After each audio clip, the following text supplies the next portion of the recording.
Salam hamıya. Bilirsiniz, bugün danışacağımız mövzu bəlkə də çoxumuz üçün həssas bir yerə toxunacaq. Amma eyni zamanda inanılmaz dərəcədə vacibdir. Susan Forward'ın Zəhərli Valideynlər kitabının dərinliklərinə enəcək və uşaqlıqdan qalan yaraların böyüklük həyatımıza təsirlərini, ən əsası isə bu zəncirin necə qırmaq lazım olduğunu anlamağa çalışacağıq. Bu sual sizə tanış gəlirmi? O daxili səs ki, pıçıltayır. Niyə keçmiş hələ də canımı bu qədər yandırır? Niyə hələ də bugünkü günümə bu qədər təsir edir? Yəqin ki, çoxumuz bu sualı özümüzə vermişik, amma çox vaxt cavabdan qaçmışıq. Gəlin bu dəfə qaçmayaq, birlikdə o cavabı axtaraq. Yaxşı, sağalmağa gedən yolda ilk və bəlkə də ən hündür divarla tanış olmağın vaxtıdır. Hansı divar? Həmin o, nə olursa olsun, valideyninə hörmət etməlisən deyən, beynimizə hopdurulmuş o qayda. Baxın, tərəzinin bir gözündə cəmiyyətin bizə öyrətdiyi o qızıl qayda var. Valideynə qeyd-şərtsiz hörmət et. Amma tərəzinin o biri gözündə kitabın ortaya qoyduğu bir reallıq dayanır.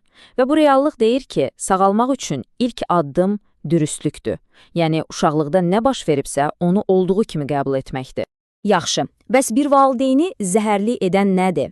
Baxın, burada bir şeyi aydınlaşdırmaq çox vacibdir. Söhbət hər valideynin edə biləcəyi adi səhvlərdən ya da bir dəfə əsəbiləşib qışqırmasından getmir. Əsla.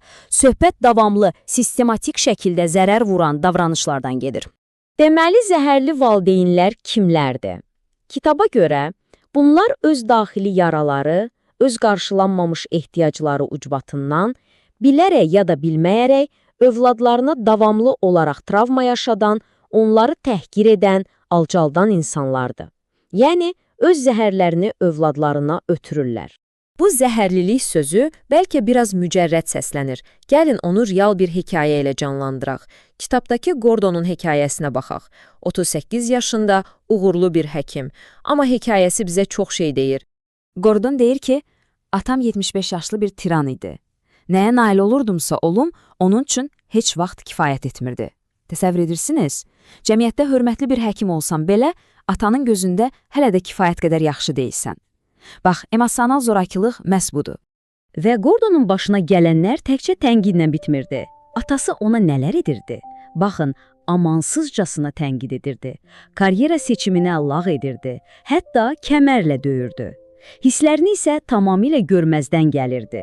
Üstəlik, daima hədə-qorxu ilə yaşadırdı. Yəni, zorakılığın həm fiziki, həm də emosional bütün formaları var idi. İndi isə gəlin bir anlıq dayanaq. Bu hissə biraz çətin ola bilər, amma çox vacibdir. Gəlin indi özümüzə bir neçə sual verək, kitabın bizə təqdim etdiyi bu yoxlama siyahısı ilə öz keçmişimizə kiçik bir səyahət edək. İndi dalbadal bir neçə sual gələcək. Heç kimə cavab vermək məcburiyyətində deyilsiniz. Sadəcə özünüz üçün dürüst olun. Görün bu suallardan hansısa sizdə bir əks-səda yaradırmı? Valideynləriniz sizi tez-tez tənqid edirdi, sizə ləqəblər qoşur, başqalarının yanında utandırırdılarmı? Bilirsiniz, davamlı tənqid uşağın özgüvənini yavaş-yavaş yeyib bitirən bir pas kimidir. Bəs bu necə? Valideynləriniz sizi idarə etmək üçün puldan və ya günahkarlıq hissindən istifadə edirdilərmi? Məsələn, sənin üçün bu qədər şey eləmişəm, sən isə kimi cümlələr. Bu, əslində sevgini bir şantaj vasitəsinə çevirməkdir. Heç belə bir hiss keçirmisinizmi ki, onların yanında əsəbinizi və ya onlarla razılaşmadığınızı gizlətmək məcburiyyətindəsiniz? Unutmayın, sağlam bir ailədə uşaq yox deməkdən, fərqli düşünməkdən qorxmamalıdır. Əgər bu qorxu varsa, deməli, orada nə isə düzgün deyil.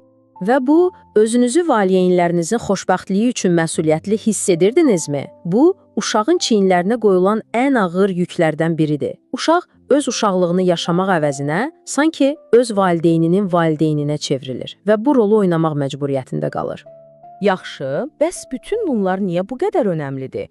Keçmişdə qalan bu hadisələr bugünkü həyatımızı necə formalaşdırır? Gəlin indi uşaqlığın o əks-sədalarına, yəni uzun müddətli təsirlərinə baxaq. Zəhərli bir uşaqlıqdan qalan zərər, bilirsiniz, zamanla buxarlanıb yox olmur. Xeyr, o görünməz yaralar yaradır. Bu yaralar bizim daxili proqramlaşdırmamız olur, yetkin həyatımızda verdiyimiz hər qərarı, qurduğumuz hər münasibəti pərdə arxasından idarə edir. Və nəticələr? Nəticələr çox vaxt belə olur. Darmadağın olmuş bir özgüvən, heç vaxt yaxanı buraxmayan bir günahkarlıq hissi, öz xoşbəxtliyini öz əlinlə sabotaj etmək və təbii ki, bütün bunların sonu çox vaxt sağlam münasibətlər qura bilməməyə, təşvişə və hətta depressiyaya gəlib çıxır. Amma gəlin qaranlıqdan çıxaq, indi danışacağımız hissə bəlkə də ən vacib və ən ümidverici hissədir. Bəs bu vəziyyətdən çıxış yolu varmı? Həyat hekayəmizi necə geri qazana bilərik? Kitabın bizə verdiyi ən güclü, ən fundamental mesaj budur. Siz keçmişi təkrarlamağa məhkum deyilsiniz. Bu cümləni bir daha təkrar etmək istəyirəm. Siz keçmişi təkrarlamağa məhkum deyilsiniz. Dəyişmək sizin əlinizdədir. Yaxşı, bəs bu azadlığa gedən yol haradan keçir? 3 fundamental addımdan. 1. Başınıza gələnlərə görə siz günahkar deyilsiniz. Bunu dərk etmək sağalmanın ilk şərtidir. 2.